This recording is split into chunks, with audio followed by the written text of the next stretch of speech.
नमस्कार विद्यार्थी मित्रांनो, आज आपण सुंदर हस्ताक्षर येण्यासाठी सुंदर हस्ताक्षराचे काही नियम अभ्यासणार आहोत।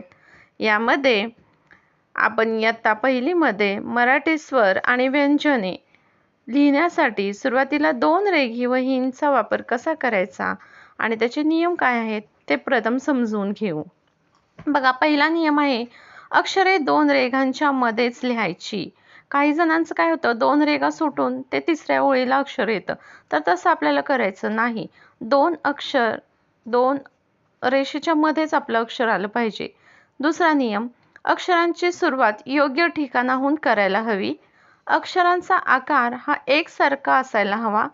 अक्षरे स्पष्ट आणि पूर्ण लिहायला पाहिजेत। प्रत्येक अक्षरामध्ये योग्य असं अंतर असलं पाहिजे। पेन्सिल हलक्या हाताने धरून अक्षर पूर्ण व्यवस्थित लिहायचं आहे।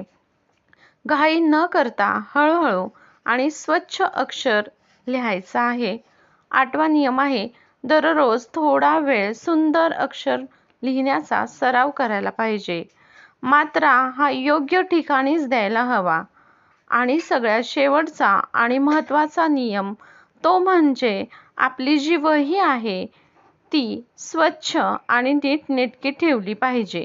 आपण प्रत्येक विषयासाठी वेगवेगळी वही घालतोय, वेगवेगळी वही वापरतोय। उदाहरणार्थ गणितला वेगळी, इंग्लिशला वेगळी, मराठीला वेगळी।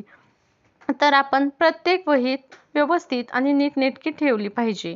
आता स्वर लिहिताना उदाहरण दिले इथं आपण 2 रेषेंमध्येच हे अ, आ, इ असं व्यवस्थित लिहायचं आहे।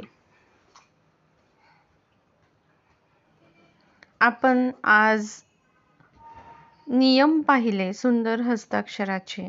तुम्हाला जर आवडले असतील हे नियम तर आपल्या चॅनलला लाईक करा, सबस्क्राईब करा आणि वेगवेगळे व्हिडिओ आपल्याला एकाच ठिकाणी बघायला मिळणार आहेत।